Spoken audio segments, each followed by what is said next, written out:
The Northwestern Railway's brand new engines had just been sent on trial 3 weeks ago, and the Fat Director was monitoring their progress with an eager, keen eye.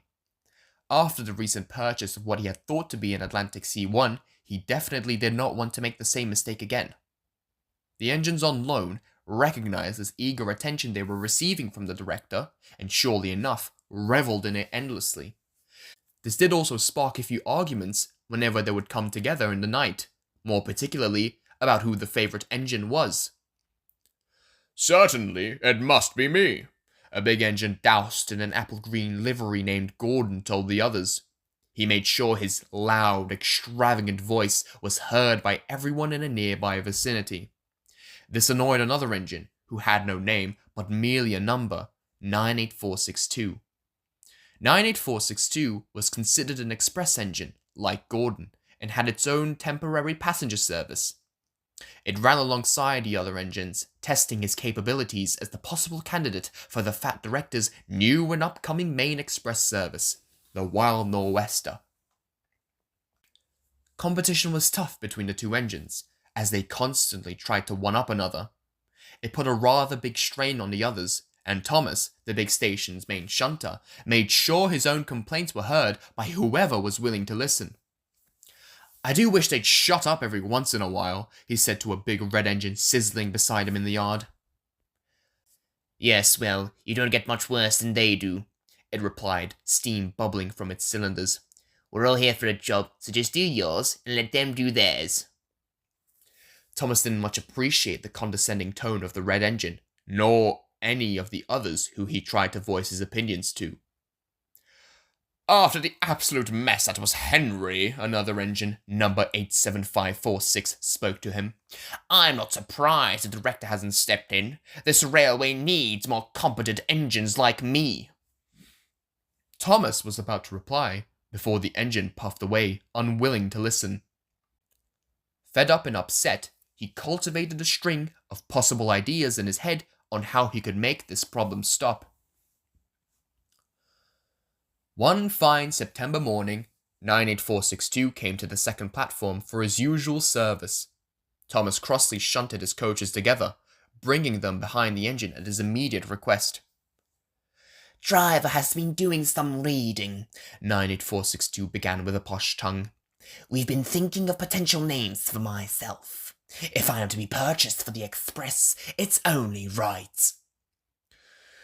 "Bloody well wish you'd leave, actually," muttered Thomas, separating himself from the rear of the train once uncoupled. "He says the name Tudor is perfect. It sounds quite like a king's name, does it not?" 98462 chuckled, his own ego clogging his hearing from the sounds of Thomas coming up beside him. "Only fitting for someone of my prestige." "My name's not Thomas because it belonged to some rich mug once upon a time. It's Thomas because I like it," he replied, thinking of himself as very smart for saying that. 98462, however, was too focused on his own ideas and potential future to listen. This didn't improve when he departed for his typical trip down the main line. Immediately, his wheels gripped the rails to catch a steady speed as he exited the station, leaving Thomas behind to sulk. "One of these days," Thomas said under his breath, reversing back under the shadow of the station's canopy and disappearing from sight. 98462 was very much a respected individual amongst his crowd. The passengers had taken a liking to his efficient, speedy services, and the coaches would sing his praises, much like Gordon's own. They were very glad to be rid of Henry, someone who was slow and bumped them roughly due to his own steaming troubles. Having someone as capable as 98462, with ambitions that shot through the roof of any shed he slept in, was something to be admired and cherished.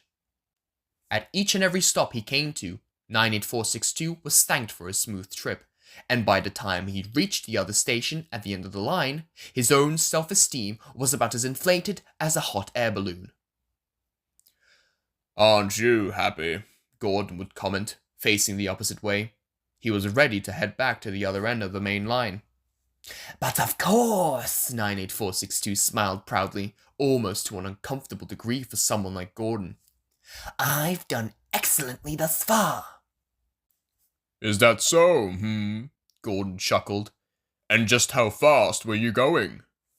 A wondrous 70 miles per hour. 98462 whirred with arrogance. No bumps or biffs. But Gordon just laughed even more. A measly amount. I've managed 75 with more coaches. 98462's smirk shattered like glass panes, eyebrows furrowing at the other engine. I've got 5 fully packed coaches. And I've got 7. Evidently, something must be wrong with you. Suddenly, the guard blew his whistle for Gordon to leave. And that would be my cue.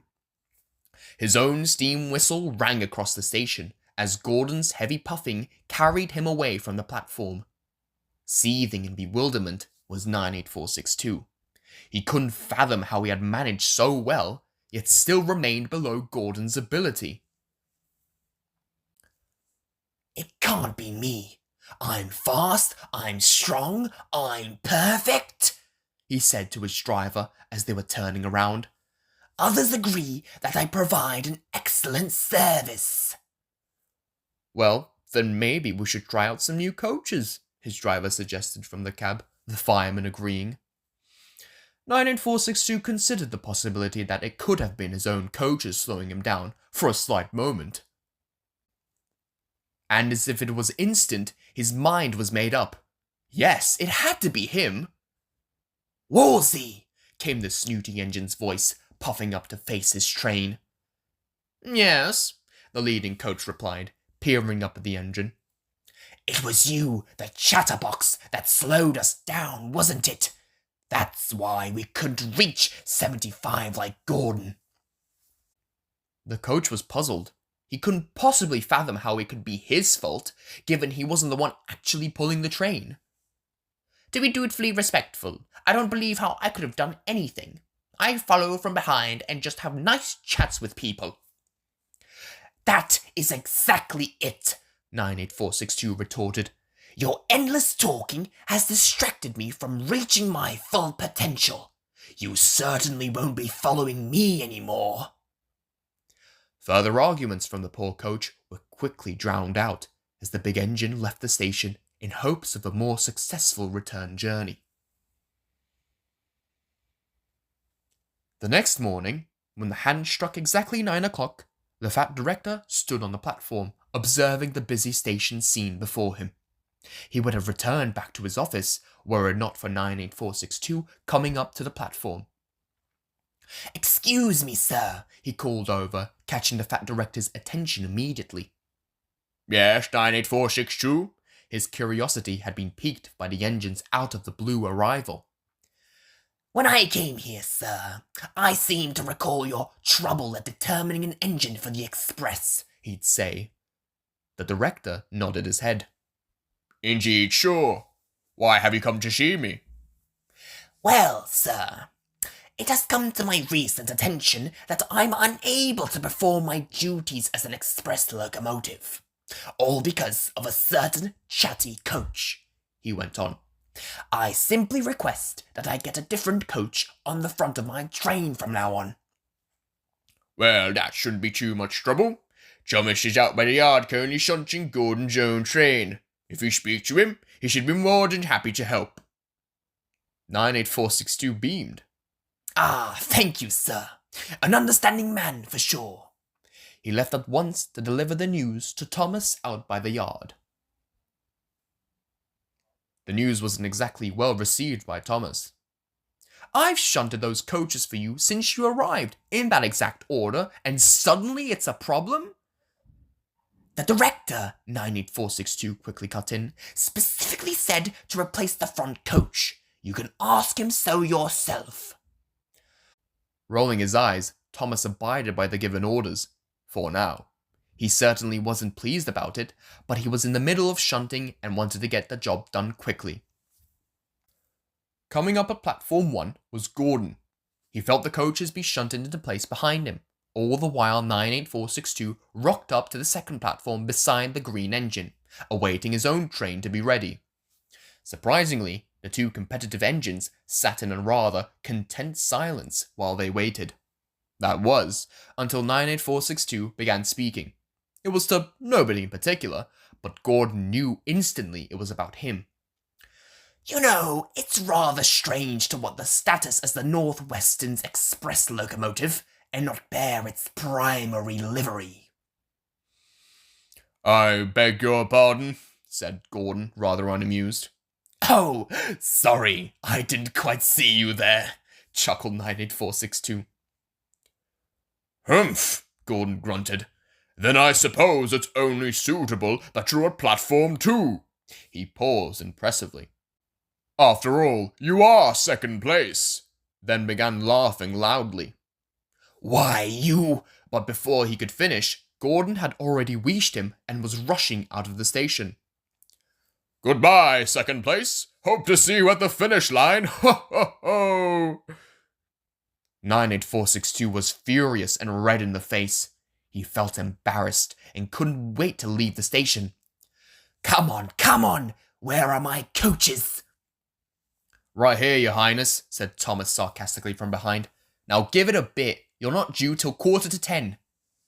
98462 was impatient, and while he did wait for his passengers, he practically shot off down the line when the opportunity was presented to him.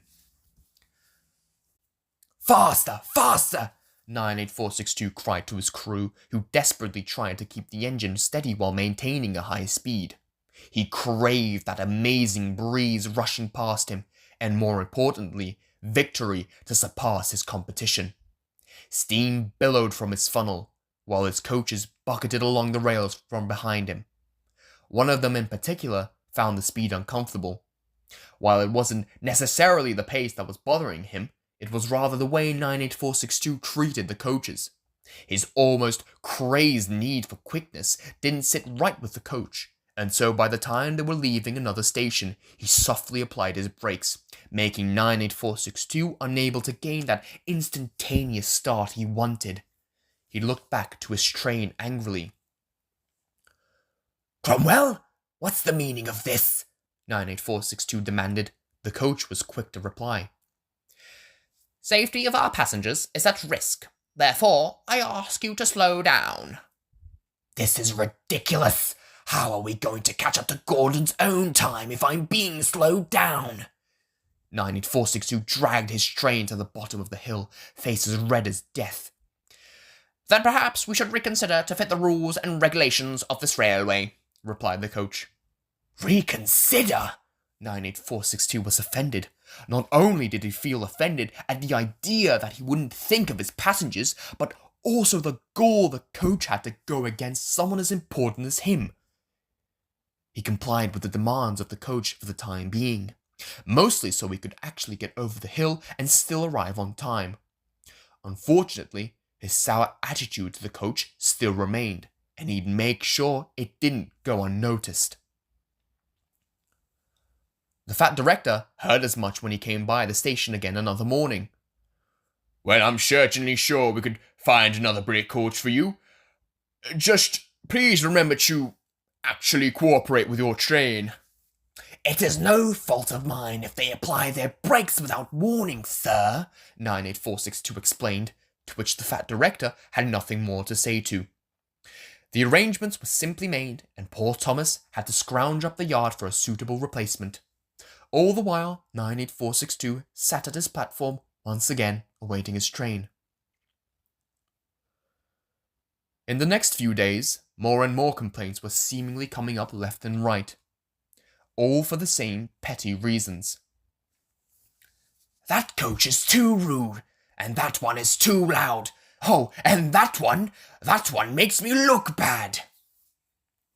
Thomas was becoming more spiteful with each comment that was made, and every single one of them, according to 98462, was directly approved by the fat director.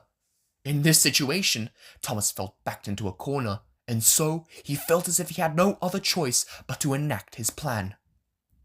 He figured that one day, 98462 would grow so desperate to impress the fat director with his speed that he would outright even forget he had any coaches at all. And so, that's what Thomas was exactly hoping for. When 98462 was coming up for his service, Thomas spoke with the guard and the brakeman of a goods train, Originally, it was bound to be taken by the red engine later in the morning, but the cheeky little engine had other ideas. The guard had no quarrels with the train being taken early, and the brake van found Thomas's little joke to be hilarious in hindsight. Thankfully, the goods train was bound to 98462's stop at Wellsworth. Even when he'd realised by his first stop, it'd be far too late. And even better, he didn't realise the trucks were being buffered up behind him. The crew figured there had to have been some sort of change in the schedule for them not to be taking passengers in the morning, so none of them mentioned a word to their engine. The driver briefly checked with the guard to see where they were going, and upon being told they were headed off to Marin, everything had perfectly fallen into place. When the guard's whistle suddenly came through, 98462 instantly tugged at the coupling. Let's go, I must make good time. Thomas sat back and laughed, seeing the engine break into the horizon with his line of trucks, unknowing of his actual load. The red engine was most confused upon his arrival, and just before he was going to speak, Thomas quickly said, "Look sharp, Allard, you aren't passengers today." Meanwhile, 98462 was having a splendid time, or at least he would be until the inevitable situation set in. He still hadn't caught on to the fact that he was carrying trucks yet, and wouldn't be until he pulled into Wellsworth. His eyes darted to check the time, smirking intently to himself. Ha! 5 minutes early and no complaints. Gordon better mind himself. The crew briefly glanced at each other before poking their heads out of the cab. "Tudor, we're meant to be going to Marin." Pardon? No, this is our first stop.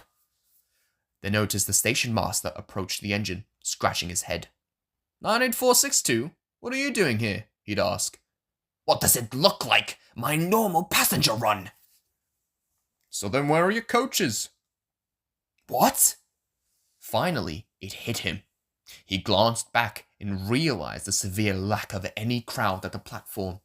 The realization turned his smile upside down in an instant, with the station master unsure of how to proceed.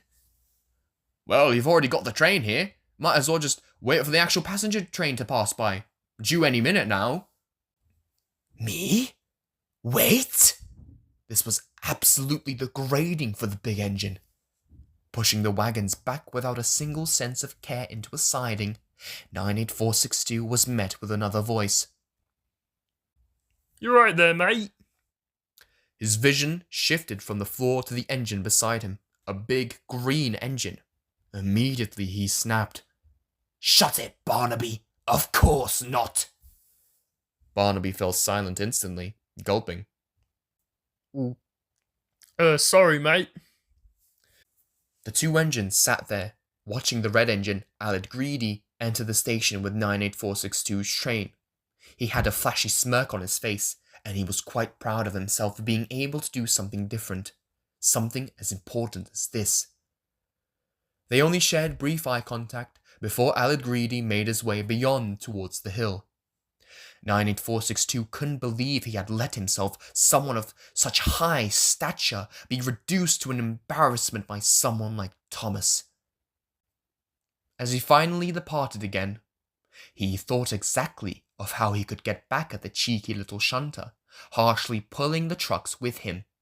They biffed into each other as they started again, making them grumble bitterly. Careful! Do that anymore and we'll fall apart, the trucks complained. Nonsense! Come on! Not exactly happy with their treatment, the trucks began devising their own plan. Reaching the top of the hill was a struggle, despite 98462 directly charging towards it with all his might.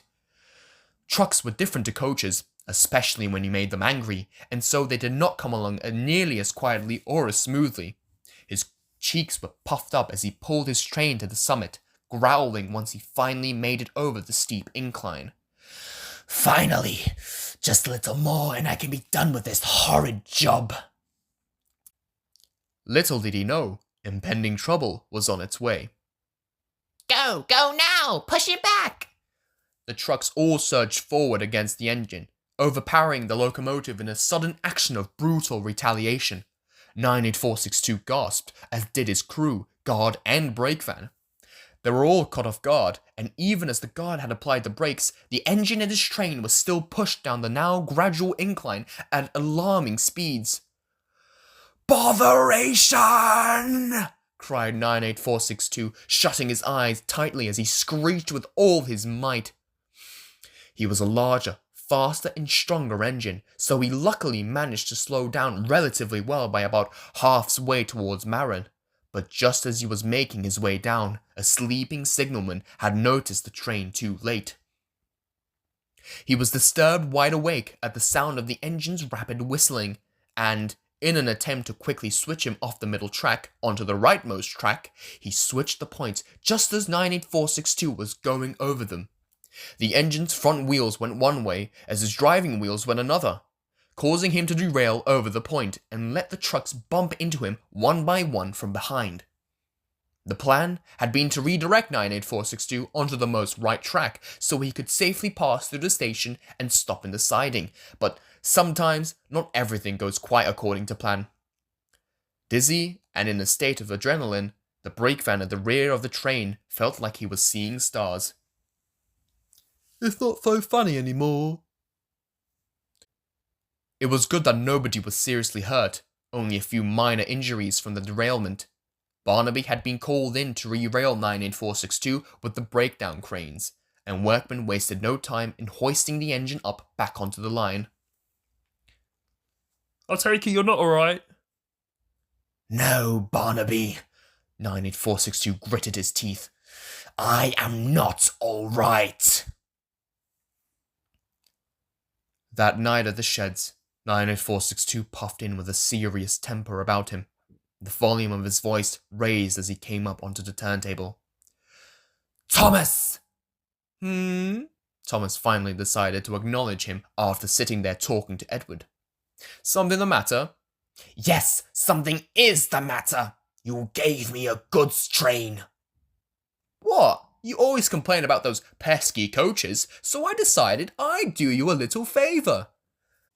98462 wheezed loudly, drawing attention to himself from every engine present. "I derailed because of you. Because you decided to be a funny little—" "That's enough, thank you," the fat director called across the area, walking towards the sheds with two accompanying men. 98462, I would like to know very well why Aled Greedy was taking your train and why you were derailed near Marin." "Well, sir," 98462 sniffed, "you can thank our dear friend Thomas over there." "Is that sure, Thomas?" Thomas froze, looking down, blushing. "Well, yes, but what?" the fat director inquired with a cocked eyebrow. "But it's not my fault nobody's willing to tell him how ridiculous he is, wanting me to change his coaches all the time because of something extremely minor. Eventually, I'll run out of coaches to replace." The fat director was clearly perplexed. "I've only approved the removal of 2 coaches, not the whole consist." The fat director turned to 98462. "What's going on?" 98462 fake coughed, trying to think of a reply. You see, I don't believe for a whole second every coach on your train just so happens to be troublesome. 98462, you will cease this behaviour at once." "Yes, sir," 98462 immediately said, trying his best to save face. "And you, Thomas, will be sent to the other station. Perhaps 87546 can teach you a little bit more about being cheeky." "Wait, sir." "No buts, Thomas," the fat director said sternly. "I will expect to hear that you arrived at Vickerstown by tomorrow morning. Edward, please shut the trains for the others here." He paused again to gauge the reactions of the others before finishing off his order. "And that shall be that. Good night, engines." While the night grew late, Thomas stayed miserable in the shed. His plan had failed, and it was all because of 98462's behavior. The others may have bickered in the background like usual, but the little engine was in no mood to listen. He was mentally preparing himself for the hardships of tomorrow and possibly the next few weeks. The only thing to slightly cheer him up were a few kind words from Edward. "They'll look down on me too, Thomas," he quietly whispered when everyone had gone to sleep. "It's okay to feel frustrated." So Thomas took that advice and continued feeling frustrated. Drifting off to sleep, he imagined more ways he could possibly show the fat director just how dreadful these engines were to handle. But that will have to wait for next time.